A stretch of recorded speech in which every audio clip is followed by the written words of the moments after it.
Hello, welcome to POV and My Therapist, the podcast where I vent, you listen, and you do not get paid. Um, Honestly, you don't know this, but I know this. It has been a minute since I have been up here.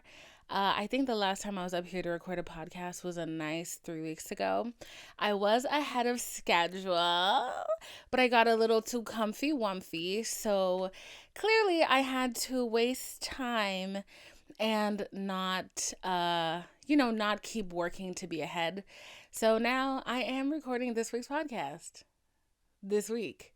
I'm going to try to get a little bit ahead in the upcoming weeks, but we do what we can. We're a girl. We're just surviving. We're living. We're being cute. We're just that girl, okay? Um, Listen, right off the bat, I already know today's subject. We're going to be talking about friendship breakups, you guys. We're going to be talking about community, finding community, friendship breakups, losing community, all of it. And I did not want to talk about this. Ding. I did not want to talk about it because it is a subject that is very fresh and a little bruised to me right now. So I don't necessarily really want to talk about that, but it has been a theme that is so recurrent in my life as of late. And I shit you not, I posted on my Instagram story. I said, what would you guys like to hear from this podcast? When I tell you, everybody who responded said, talk about friends and finding community. And I was like, this is exactly what I don't want to talk about. And then somebody left a comment on my YouTube and was like, can you talk about friendship and finding community? And like somebody left one on TikTok and I was like, shit, I guess that's what you guys want to talk about. Maybe it's because like it's getting closer to winter and like when it gets like when it starts getting cold and like when the temperature starts dropping, I think that's when like we kind of feel the need for community. And like maybe that's because like we'd like to be huddled close to people and we'd like to feel close to somebody else. And I definitely know that I am feeling it. I am feeling the loneliness at this moment. So I don't know how this episode is gonna turn out, but baby, it's gonna be an episode. Yeah. So, today I had therapy. I had a trying week, and last week was a trying week. I've had this, I'm not kidding you, this Mercury retrograde actually mollywopped the fuck out of me. She did not give a fuck that, like, my mental health is already questionable as it is. She did not give two fucks about that. She was like, hey girl, I'm gonna retrograde and you finna flip out, and I don't give a shit. And I was like, all right, cool, this is great. So I had a really trying time. I feel like I don't know, like it wasn't transformative and I didn't like it. I hated it. I still hate it because I'm still in the middle of it. But today I had therapy and I talked to my therapist about everything that I was feeling. And I think I maybe can talk about finding community and friendships. Um, I don't know, it's just going to be a really personal episode and I'm not excited about it. Like the way it's easy for me to kind of just like melt into a subject when I start the podcast, I can already feel that it's not going to be that easy because it's a sensitive subject. It's a really sensitive subject for me. And see, we're starting. Okay. So, or maybe thumbnail. Kidding. Maybe I'll try to talk about it as objectively as I can, or just honestly just put my big bitch panties on and just be a big poom poom girl and just do what I gotta do. Like I'm gonna put on my big girl britches and I'm gonna do what I have to do, even though I don't want to do what I have to do. And there is a big chance that I may cry while I do what I have to do, but I gotta be a big bitch now. So here we go. So I have had a very difficult time with friendships. Um, and and I started this podcast because of that. When I started this podcast because I had these two girls that I was really close with. We were really good friends, and honestly, to this day, I hold no ill will towards them whatsoever. Because I just think our lives were clearly heading in different directions, and the friendship was just never gonna last. And the friendship was just never gonna last. I think we all wanted it to last, but I think a lot of the times I felt in those friendships that I was putting in a lot of effort that sometimes was just not reciprocated. I realized that I was the outlier in the core group of friends that they wanted to have. And I say wanted because I literally, like, I remember there was one time when one of the girls ditched me to do something with her other group of friends who then ditched her to do the activity without her. And I was like, so the people that you're ditching me for, you're not even a priority in their life. So I'm not a priority in your life because you're prioritizing people who you are not a priority in their life. And I'm just kind of watching and I'm supposed to accept that. And I was like, there's no fault to you because that just shows me that, like, that shows me that you are doing what I'm doing. So I was like, all right, but now that I recognize that, it's up to me to turn around, see where I'm welcome, and see where I'm prioritized, and to head in that direction. And that direction is not here. So that was really one of the reasons that I left that friendship. And wow, that was a really grown up way to put that. But I can't take all the credit because my therapist did kind of get me to this point. But I think when I was younger, I made a lot of friendships with people that, whether I realized it or not, I wanted to be like them for some reason or another. Like, I kind of looked up to them. I kind of always felt like a follower and not so much as a leader. And I think because I was a follower who wanted to be a leader, weirdly enough, but didn't really know how to be a leader, I found myself in situations where, like, I was just I was just expected to, like, be the supporting character, and I have deep main character syndrome. I have main character syndrome, and I was like, I can't exist in this world. I can't exist in this world.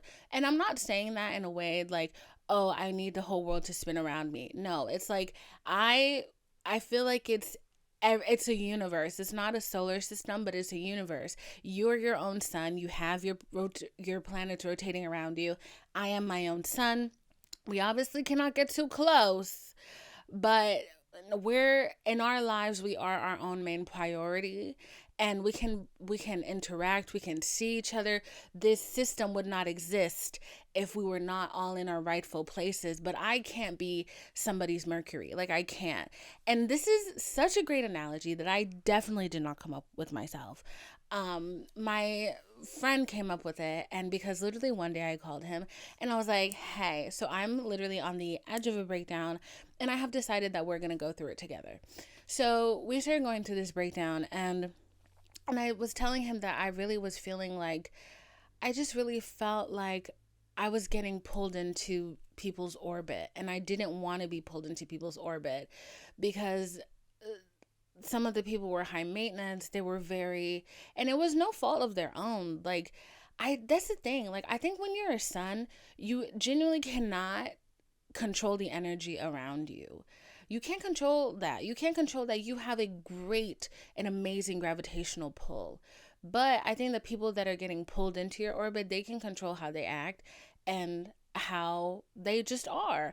And I realized that I was getting sucked into an orbit that I didn't necessarily want to be in. And because I wanted my son, I am my son, and I wanted my own orbit. So I was like having a really hard time because I was like, I don't know what this is. I was like, I can't tell if this is jealousy, this is envy. I literally have no idea what this feeling is. And he literally was like, the feeling is that you are the most important person in your life, as you should be, and you should prioritize yourself. And he was like, I think you're a star and you should behave like a star. And if people want to be pulled into your orbit, that's up to them, but you are no one's Mercury. And I was like,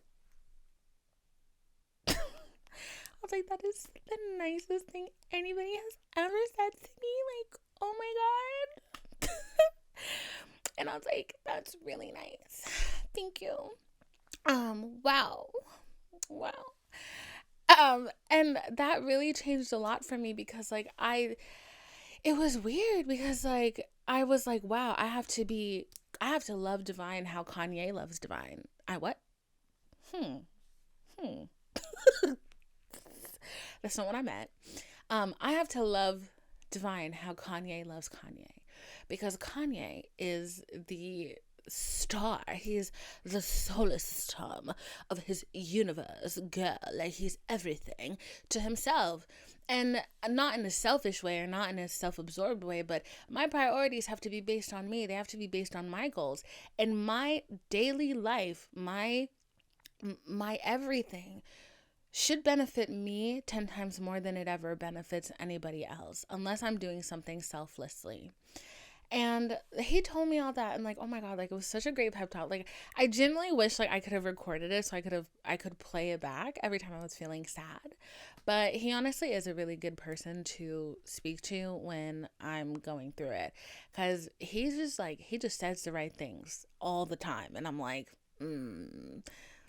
is what's are you lying? Like, are you lying? Because I'm like, this is very on point, and I'm like, am I really the star? But recently, like, I will say that I felt like my confidence has kind of taken a hit in the friend department, because I have gone through two consecutive friendship breakups. Two very consecutive friendship breakups. The first one was in June, and like, at first, like, it broke my heart, and because I was like, oh my god, like, this is somebody that I've known for a really long time, and I thought that like we would grow old and be friends together, and like our kids would think they were cousins because, we spend so much time with each other. But what started off as, I'm not even gonna lie, like, I was absolutely in my feelings when that little argument began. I was in my feelings, and I reached out to them in a way that I honestly, looking back, I'm like, was so pathetic.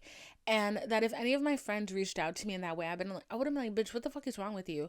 But I also can't expect that everybody can act the way that I would act in that situation. So what began as in, honestly, like, it was super pathetic how I reached out.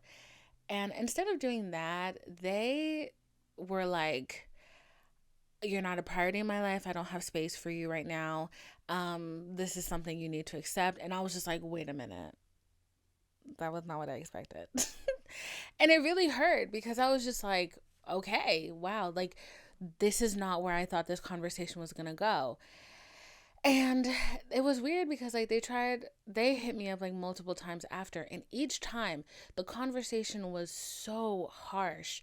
And honestly, like, it became mean, like, to the point like where they were like, I don't see why this friendship can't work out, but you need to understand that like you need to do things on my time. And like, that's literally what they were saying. I wish I was making this shit up, but like, there was a conversation where they're like, you need to do things on my time. You need to schedule time with me. And I heard the word schedule, and I was like, there's no fucking way you think that we're going to exist in this world together. It's not happening. And like, it got to the point, like, I kept trying to like try to have a conversation about it, but I shit you not, like, there were so many times when like that conversation just like went off the fucking rails, to the point where they were like insulting me and saying like literally hitting below the belt, and just like bringing up shit that they knew I was sensitive about. And I was like, this is crazy. And then I was stopped responding. They kept hitting me up. I had to block them. And I'd never really done that before, like block somebody that I had a falling out with, like a friend like that. But I had to block them. And I was just like, this is not where I thought this shit was going to go. And I'm really confused about all of this. The relationship was just not, I don't know, it wasn't as strong as I thought it was. And then literally like a month and a half later, I had another friendship breakup, which honestly, like, I'm not gonna lie, like, that kind of changed a lot of my perception of things, because I finally thought that I was making a community. And I thought that I was making the kind of community that I wanted, like the kind that you see on TV, where it's like a group of friends, and like, and they, spend a lot of time with each other. They love each other. They understand each other, all of that. Um, and I was so excited about that, because I know and I recognize that in my life, I am not anybody's main priority. There's like one person who is an exception to that, but I'm not willing to talk about that at this moment. But I know that I am, like not anybody's main priority. Like, I'm not anyone's bestest friend. I am not anyone's, or if I am somebody's bestest friend, they have their boyfriend who, that's their priority, as they should, as they should. And like, this is not me being like, woe is me, like you're choosing this person ahead of me. It's just certain relationships, like, where you stand. And like, I wouldn't expect a friend of mine who has a boyfriend or has a friend that they've known since they were little babies to, if they have a plus one, I know that I'm not that plus one. I know who that plus one is ahead of me, and that like most often I'm probably going to be an afterthought. So, and I can't really hold that to people, because you have your life, you live your life, you move on with your life. And this is like, I feel like this conversation that we're about to have, that I'm trying to have, is a good example of why I think people should really stop saying the shit about, you don't need a partner, you need like a community, a friend group. Girl, that's true, maybe, but you feel it when you are not somebody's other, when you are not someone's person. You feel that. And and I always think about, like, sure, but what happens when your best friend gets married, they have kids, their priorities change? Do you just become an angry person? Like, at the end of the day, you can't become an angry person. You have to learn how to make yourself your own priority. But you do feel it deep in your body, in your gut, in your soul, when you are not somebody's person. And when you feel that you are the only person who can really depend on, when you feel like you are the only person that you can really depend on, it's like this weird cold shiver. You feel that. So, I think like there's a loneliness that's livable. There's a loneliness that you can placate every day, and you can live through it, and you can get a dog and that dog relies on you. But there's always a part of you that longs for something more. And I don't think that that is something that we as people can give ourselves 100%. And I think that if anybody says they can, they're a liar. So, I feel that, and I recognize that, and I see it, and like, and I finally thought that I was finding that I was finding the people that, you know, is, oh yeah, the first person I'm going to hit up is Divine. Divine, what are you doing? Let's do this. I woke up this morning, I wanted to do this thing. Without a doubt, like, I've thought of you. Yeah, we're going. Duh. Like, of course we're going. We're doing that. Like, this is our day, you know? So I thought that I had found that. I thought that I had found that. And I think sometimes I take my platform for granted. I think sometimes I take my platform for granted. I take a lot of things for granted. And I realized how easy it is to be.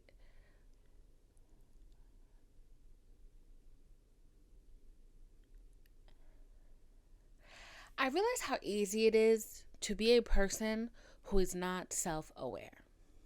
And when you are not self aware, there's a lot of shit that comes out of your little mouth that tells people who you are, that tells people what your motives are, that tells people what you really seek from relationships.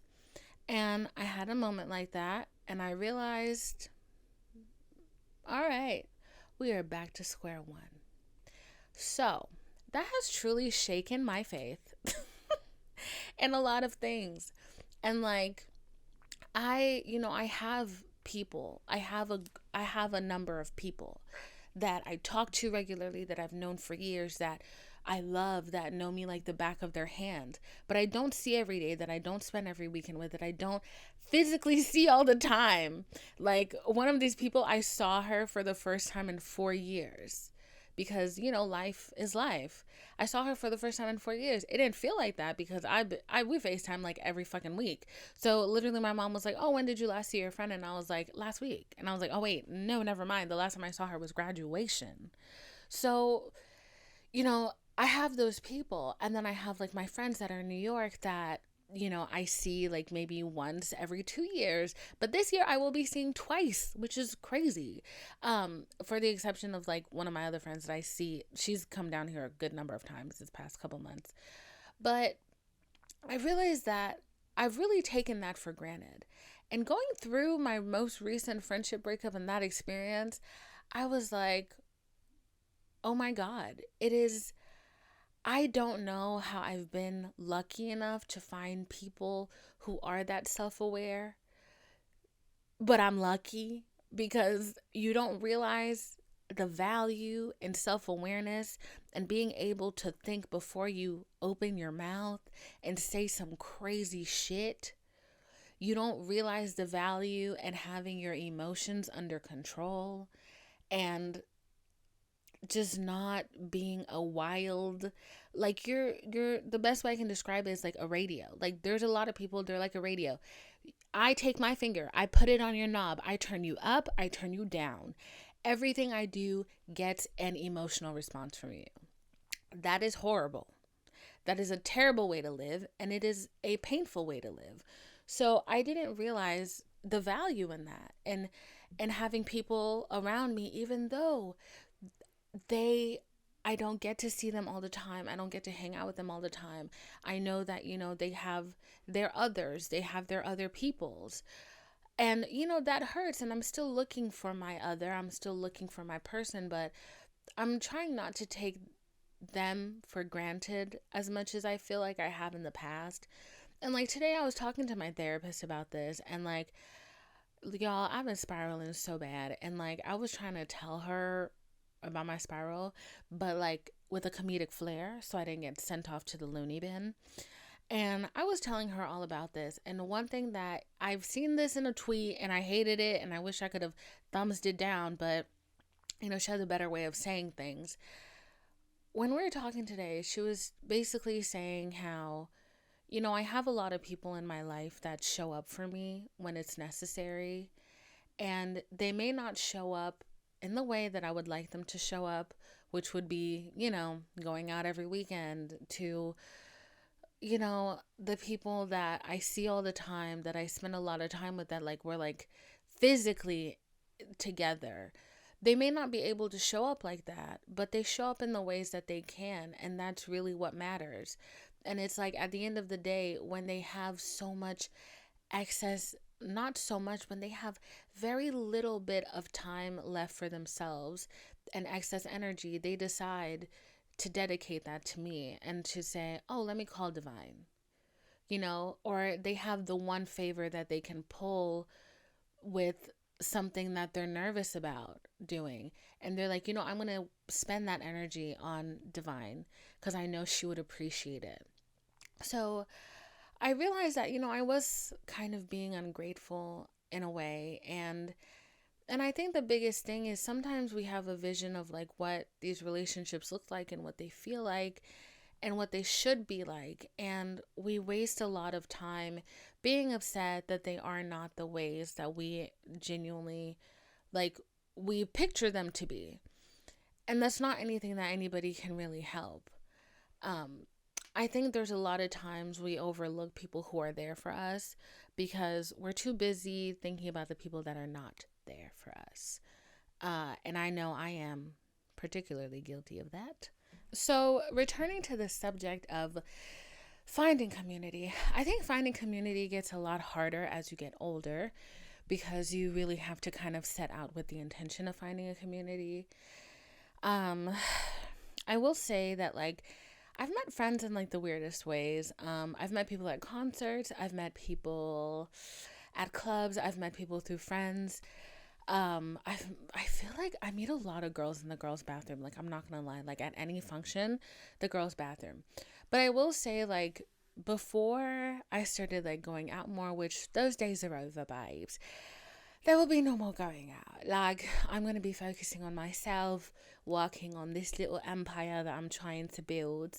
Um, and also, it's fucking cold. Like, who wants to be going out when it's cold? You know what I'm saying? Like, my budget for the next like 7 months is $0. And I'm okay with that at this point.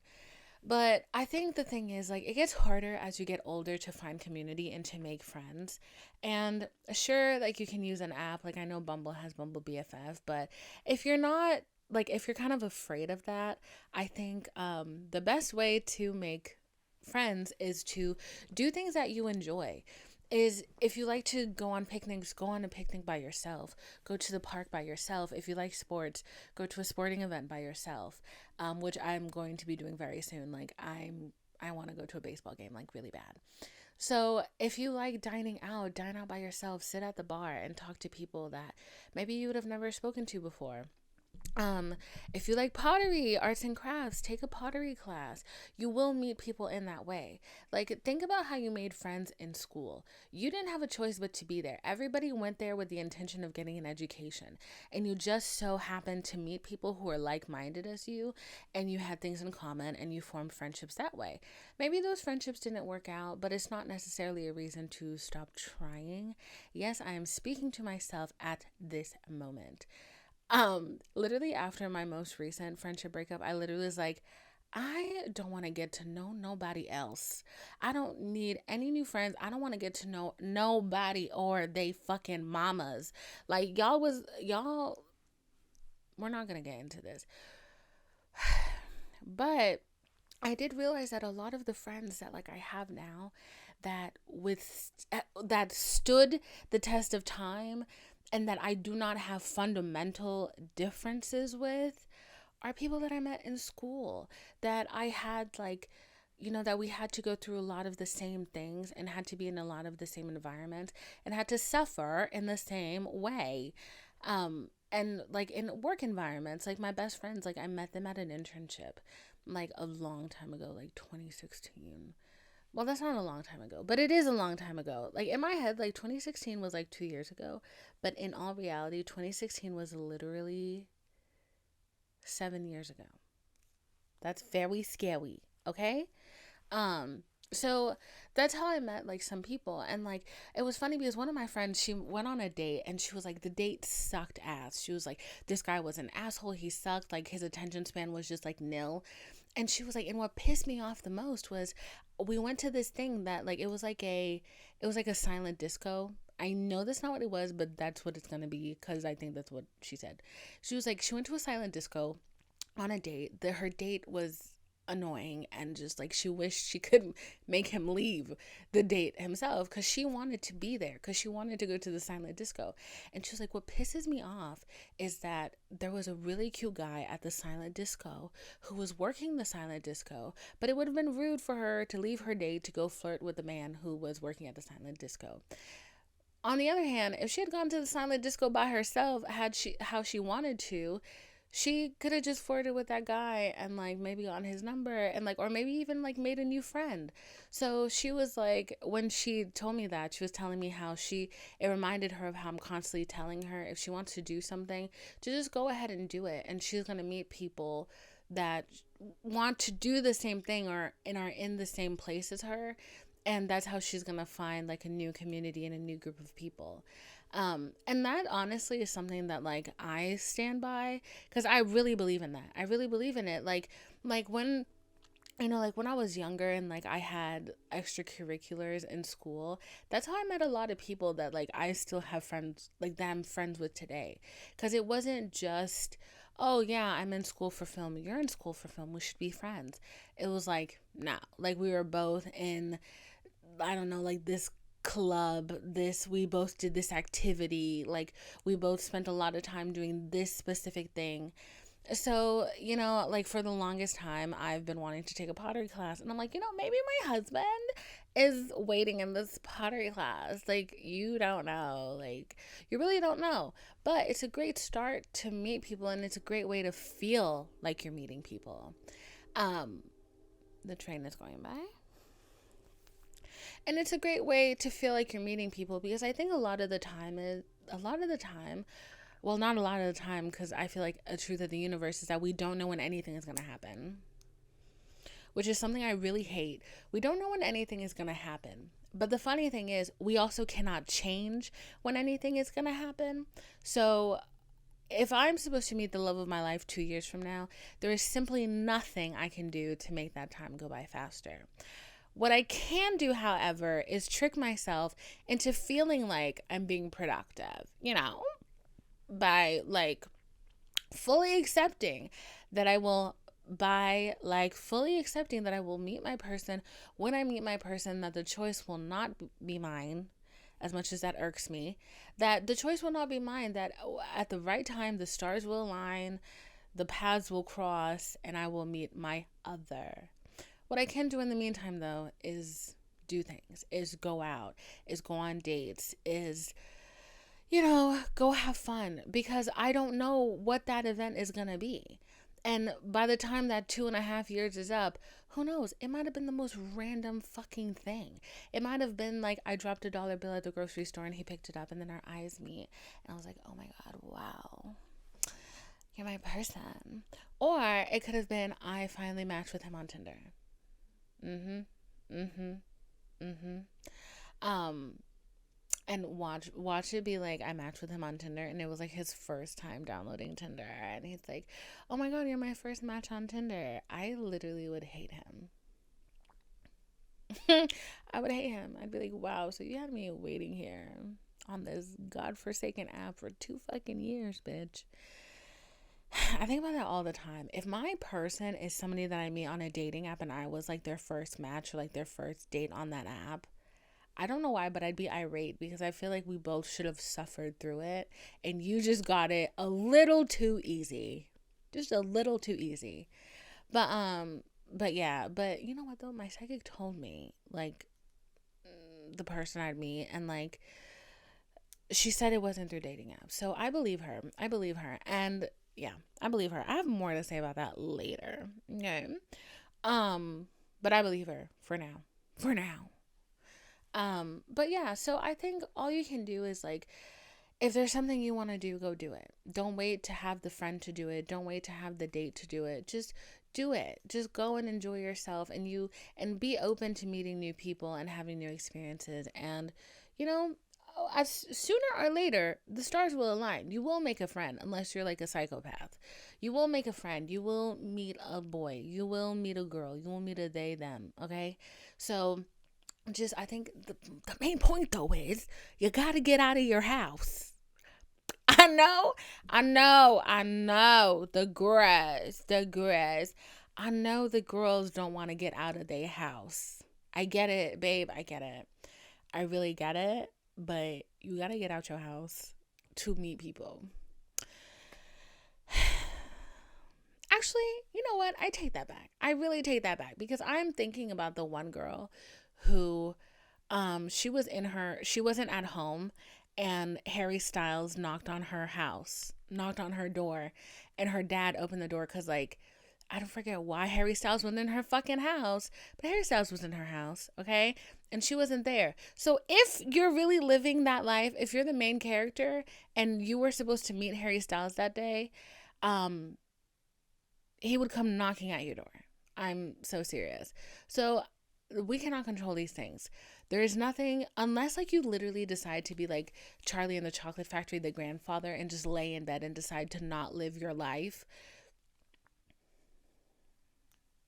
There's no way that you're not going to meet people, that you're not going to find a community. I know like there are fears that we have, and like trust me, I was having a full-blown meltdown about this morning. Like I come here and I'm like, yeah, so this is what you have to do, this is who you have to be at. But truthfully, what you didn't see was the crying and the tears that I swept away as I was telling my therapist, like, I'm literally never gonna find love. Like, I want love. I want friends. Like, I want a full life. Like, you didn't see the meltdown. You didn't see me having to literally, like, I'm so aware that, like, I sound loony sometimes, and I just have to make her laugh so she don't call the grippy socks people on me, okay?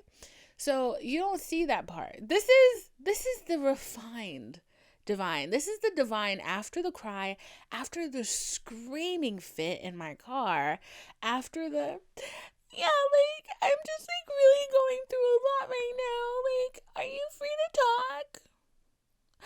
Okay, so, like y'all don't see that. Y'all don't see that. So please, by any means, do not think I have anything together, because I have nothing together. I am not any smarter than you, honestly. I'm really not, okay? So, emotionally intelligent, yeah, I'll give myself that. But like, these things are hard, and like, you're not alone in the fact that you're having a hard time keeping these friendships, that you're having a hard time meeting people that you really feel like you relate to. Like, you're not alone in that. Like, it's extremely difficult. It is the rarest thing on this planet. The rarest thing on this planet is to meet people who have fucking sense, who have common decency, who are kind, who are good, real people, whose parents didn't drop them on their fucking heads when they were toddlers.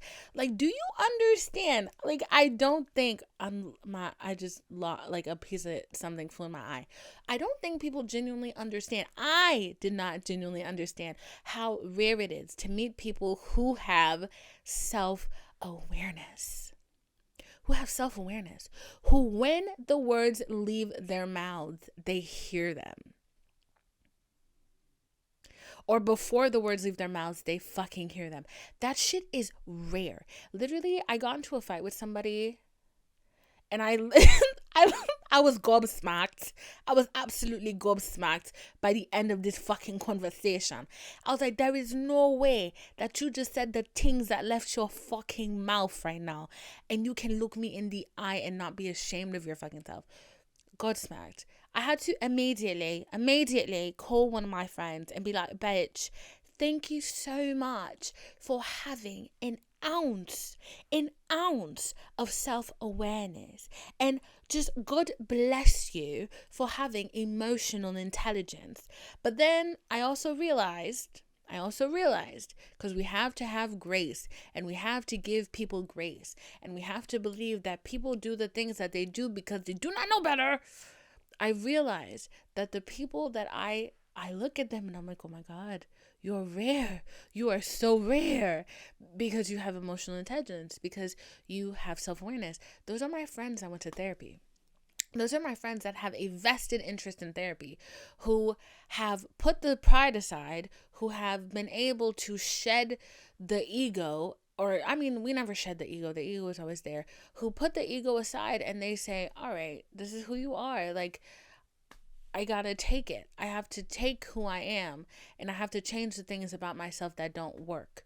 Like, those are the people who have had the privilege of experiencing that kind of growth. And like, I was just like, oh my God. Oh my God. Like, I'm not, like, a couple months ago, I had a friend who, every time I said something like prideful or egotistical, he called me out on it. He would not let me get away with it. And it pissed me off. It annoyed me, because I was just like, half the time I'm not even thinking when I'm talking. Like, why are you doing this? And I will never say this to his face, but I'm a little thankful for it, because I kind of like stopped being so defensive when I wasn't realizing I was being defensive. You know what I mean? Sometimes like your default reaction is offense, and then you become defensive. I kind of stopped doing that. I'm still defensive. But if you're going to tell me why am I being defensive, I'm going to be like, yeah, I am being fucking defensive, and this is the reason why. And like, every once in a while, he'll be like, why are you being defensive? I'm like, I'm being defensive because I am offended by what you just said, bitch. But it's not, it's not like default defense and offense, like, and offense. Like, I'm not offended by just existing, okay? So, shit, that shit is so fucking rare. But anyways, yeah. So that's how I feel about community and friendship and all those things. I'm really not in the mood to meet any new people ever again in my life. People are extremely disappointing. They really just suck. So like, I used to be like, that's so corny when people like, no new friends, no new friends, none of it. Like, I'm like, I'm good where I am. I got my little dog. That was my slippers that made that farting sound. I got my little dog. I got my sister. I got my friends who, even though they live a million miles away, bitches, I got these people, and I have my community that we've created. That maybe I should make a Discord. Is that what I should do? Should I make a Discord so that all the lonely girls and POV or my therapist can find each other and be friends? Maybe this is what I should do. I'll look into this. That's on the list of things I need to look into. um but yeah, like, common ground, having things in common, and whew, it's hard. It's fucking hard. Like, I'm not even gonna lie to you. It's hard. But yeah. So, moving on from that topic, I had therapy today, and we're fully blown into October. It's October. It's October. My October started pretty good. My October started with me watching Don't Worry, Darling. And I just want to say, you bitches lied. You bitches on the internet lied. Y'all that were giving it horrible reviews and saying that Harry Styles was a horrible actor, which I believe, I would like to recant that belief. I'm taking it back, that Harry Styles is a terrible actor. I think in the clips we saw, it was not the best acting. I won't lie to y'all.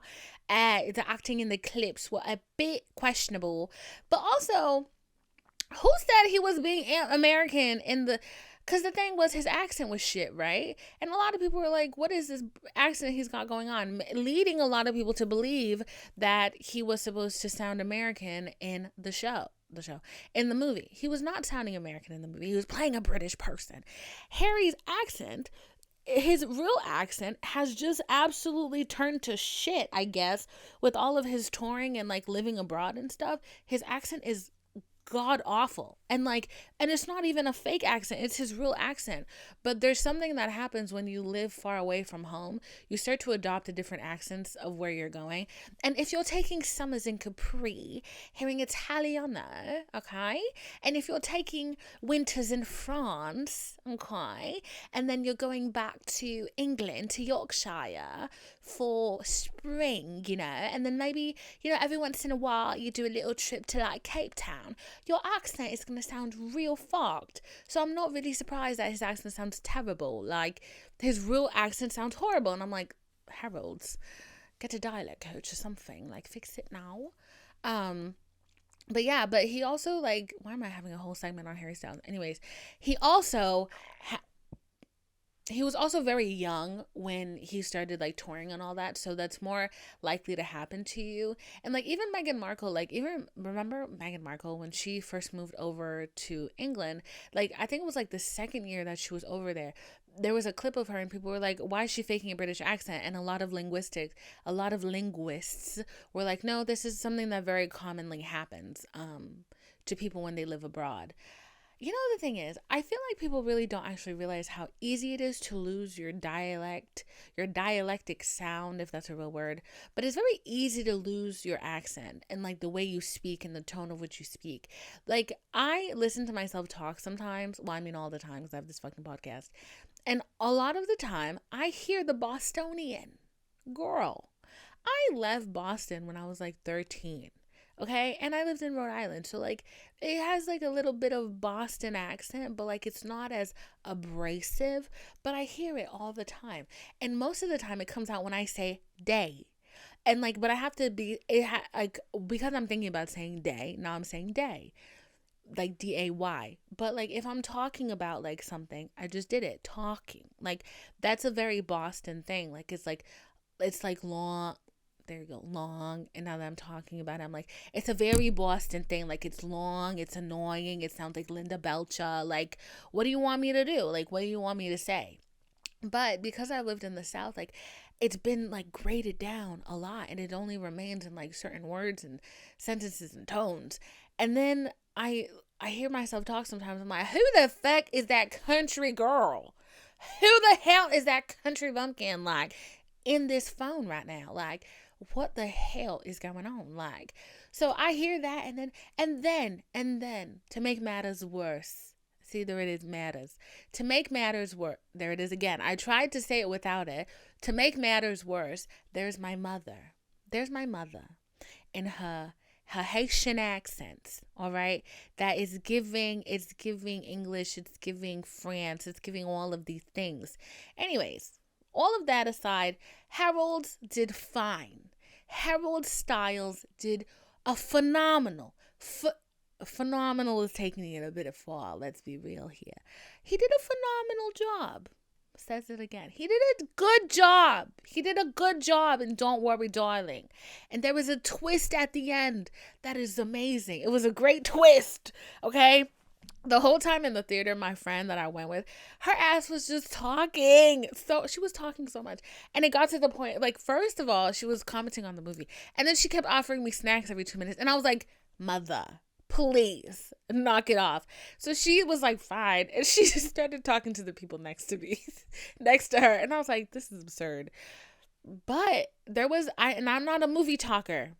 I'm not a movie talker. When that twist happened, there's one twist and then there's a second twist that's like, it's like a full loop-de-loop. I said, oh, are you fucking kidding me? Like I said, if I say the word, you're going to be like, I can't say the word, but I said the word out loud and I was like, this guy is a fucking blank, right? So it was a great movie. I thoroughly enjoyed it. It was really fun. It was really great. Florence Pugh is a gem. She's a doll. She's an absolute doll. Everything she does, absolute perfection. Absolute perfection. And after watching this film, maybe if there was strife on set, whatever, there was a lot of things going on.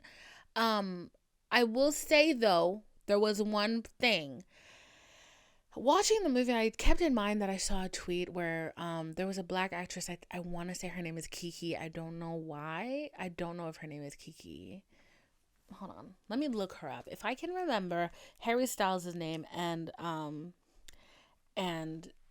Florence Pugh's name, I can surely take 2 seconds to look up the full cast of Don't Worry, Darling. This is my official review, guys. This is my official review of Don't Worry, Darling. And after we get through this review, I'm going to talk about my dating life just a little bit because I think we need an update. All right, so the what's her name? Let's move down here. Ariel Stachel, I want to say. Ariel Stachel. And y'all, where is this black girl? Kiki Lane. I was right. Her name was Kiki Lane. So I saw that on, I almost said TikTok, on Instagram, they were talking about how a lot of their scenes got cut off or got cut down. And somebody on Twitter, I need to get off of Twitter because you guys are so full of hate and fucking vitriol. I hate everything about that site. But but when it tweets, it tweets. When the funnies are funny, they're funny. But they were saying that Olivia Wilde, of course, she cut out Kiki Lane and Ariel Stachel's parts because she's racist. Watching the movie and this is not me defending Olivia Wilde ever.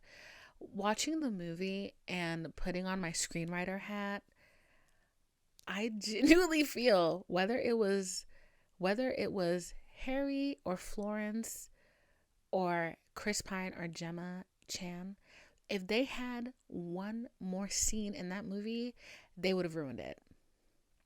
And to be frank, I think they had one too many scenes in the movie.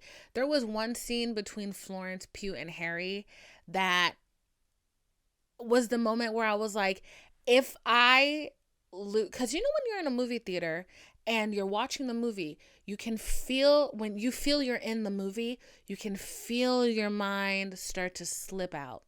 And once you slip out in that movie theater, it is very, very hard to get back in. That's like when you're at home and you're watching a movie, that's when you start cleaning, you get a snack, you go pee, and the next thing you know, you forget. Then you hear the Netflix commercial stuff going on. That's that part where I was like, halfway through the scene, I was like, you're either going to lose me. I was like, I'm either going to get sucked out and I'm not going to be able to get back in. And thankfully, right when I said that, that's when the scene ended. And I was like, we're right back in it. So I genuinely feel like If their scenes got cut, it might have been because it was redundant, because I feel like the plot wasn't that complicated to begin with. And I feel like the plot wasn't that complicated. Like, it was pretty linear. And I feel like if you put anything else in between, it would have just ruined it. And there was two scenes between Florence and Harry that were redundant, and I was like, if I get lost, it's here. So I can understand as an actor your frustration in like your scenes getting cut, but I'm not gonna lie to you. When I did my student film, I cut out two actors' scenes completely. I cut them completely out from the minute they walked in. I cut them out of the entire story. I just pulled them out because they were like a side story that I was just like, this is not necessary, and I just cut them out.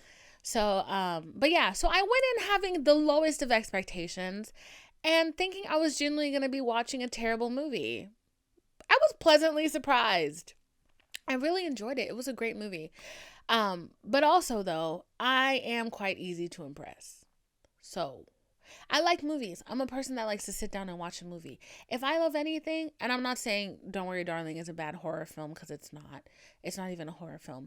I love a bad horror film. And I love a bad horror film that knows they're a bad horror film and completely leans into that. Like Malevolent and Orphan. Ugh.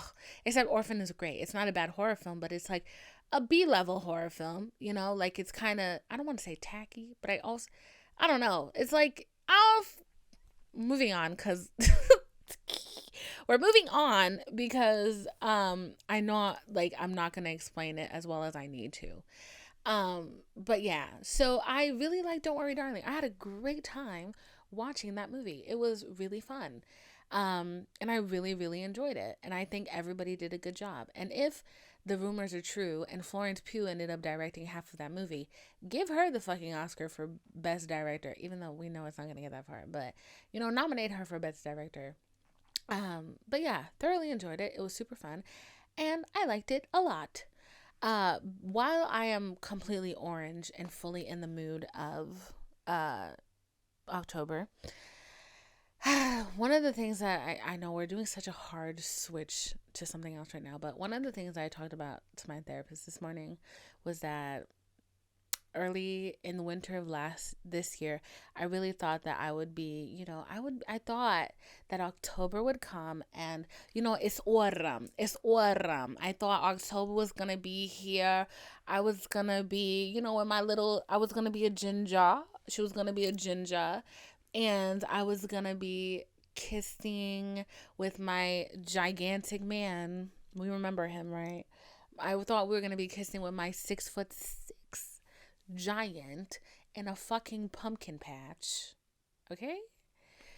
Um, I thought that was gonna be my life. Like, I thought we were gonna go pumpkin picking. We were gonna like make out in the pumpkin patch. We were gonna eat pumpkin donuts and like drink Starbucks pumpkin spice lattes. Like, I really, really, really thought. And like, I was up the other night thinking about it, and I was telling my therapist, like, I really, like, it's so funny. Like, I really thought that, like, that was gonna be me. Like, I really thought I was gonna be having a Christian girl autumn. Like, I really thought I was gonna be having a Christian girl autumn, like, with my Christian boy. You know what I'm saying?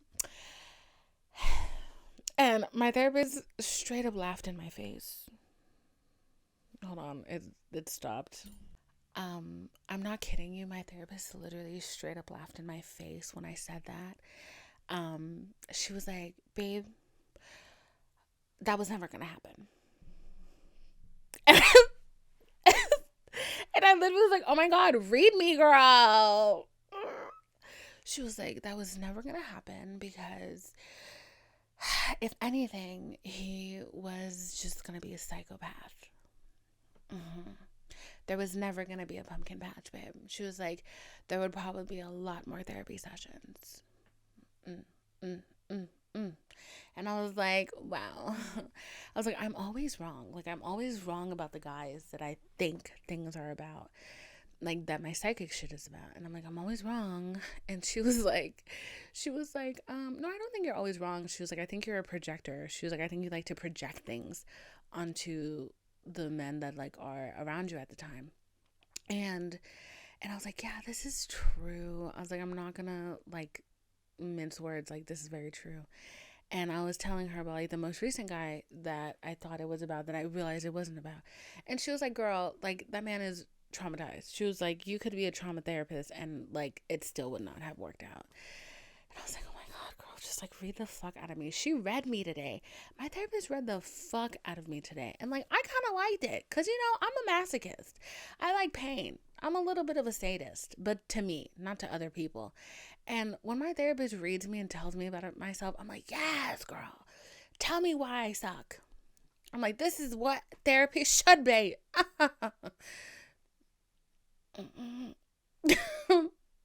But anyways, yeah. So there's a lot of news to be coming forth in the upcoming weeks. Last we talked, I told you I was working on merch.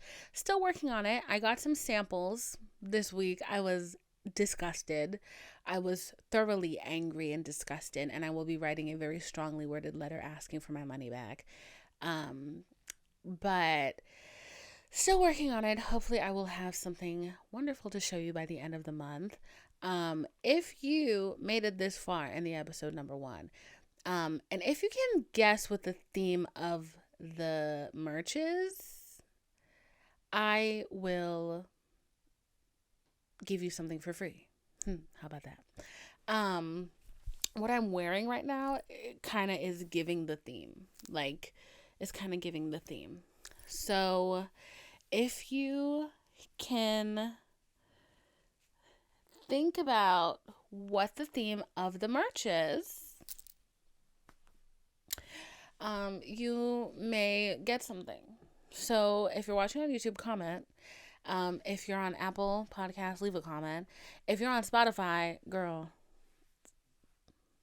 if you're on Spotify, send me a DM what you think the theme of the merch is. Not what I'm selling, not what colors we're using, but the theme of the merchandise. But I'm very excited about it. Like, one thing did come out good. A single thing came out good, and I was like, okay, this gives me a glimmer of hope. But everything else, I don't want to say I'm back to square one because that's me being dramatic. I'm back to step 2. So I could have been done, but it didn't go out the way I wanted it to. So now, gotta redo a lot of stuff. But yeah, so as you know, if you're listening on YouTube, hit that subscribe button, hit the notification bell, hit the like button. And if you made it this far, write Ginger. Leave Ginger in the comments. She's a ginger. She's a ginger. If you're listening on Spotify or Apple Podcast, go ahead and leave me a rating and review if you're listening on Apple, and a rating if you're listening on Spotify. And follow me on Instagram at Vinephilo, VinePhilo, and the same goes for Twitter. That's also my Twitter handle. And I am Dphile, Dphile on TikTok. Still have not changed it because I don't feel like it. But yeah, I hope that was a helpful conversation. And if it was not, we will probably revisit it later. There was a lot that I could have talked about, but I didn't want to have to split this into 2 episodes because I know how much you guys love that. You don't. But yeah. So I hope you guys have a wonderful week. I can't stop playing with my hair. I'm a ginger now. If you're listening on the radio, go look at me on Instagram and tell me what you think of my new hair color, okay? That'll be a bonus comment of the week. What do you think of Divine's new hair? I like it. I had to kind of lighten my eyebrows with some concealer. Honestly, downstairs when I was doing it was looking real questionable. It was looking very questionable in the mirror in the bathroom. But now that I'm up here with all the lights, I think it looks good. But the lights have a way of deceiving you. So, who knows? Anyways, have a great week. I love you so much. You are my favorite. And I hope you find your community because, bitch, it is hard as fuck out here. Being a friendless, holeless, niggaless girl. Oh, my God. Oh, my God. I ain't got no friends. I ain't got no dick. What do I have to live for besides myself, sadly? Like Jesus. Anyways, oh, there you go. I live for Jesus as I spit. I live for Jesus. Jesus ain't gonna like let me bust it. So it's just too much. All right.